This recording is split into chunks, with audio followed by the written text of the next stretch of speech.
Reports from China's National Health Commission about an increased number of respiratory diseases, predominantly in children, drew concern from the World Health Organization this month. And it happened fast. On November 13th, the initial increase in respiratory illness was reported at a press conference in China. Chinese authorities attributed it to an uptick in viruses, including influenza, RSV, and COVID-19. 8 days later, media began reporting undiagnosed pneumonia in children in some regions of northern China, and it was unclear if this was a separate event or part of the overall increase in respiratory infections. The next day, the WHO made its request for additional epidemiologic and clinical information, not an unusual request, according to Canadian experts.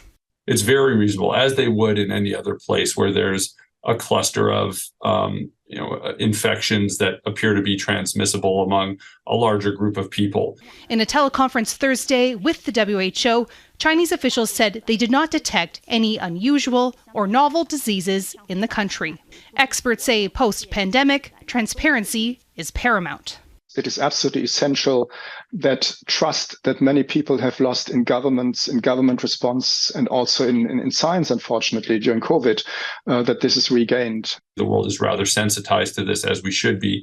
And, in the case where there is a new pathogen or an emerging pathogen that poses a global health threat, we need to know as soon as possible so that we can act as quickly as possible. It probably won't be the case here. Part of the concern when events like this happen is that viruses capable of triggering pandemics typically start with undiagnosed clusters of respiratory illness. However, experts stress it's important not to speculate, and the best course of action is to manage situations like these by facts alone. Katherine Ward, Global News, Toronto.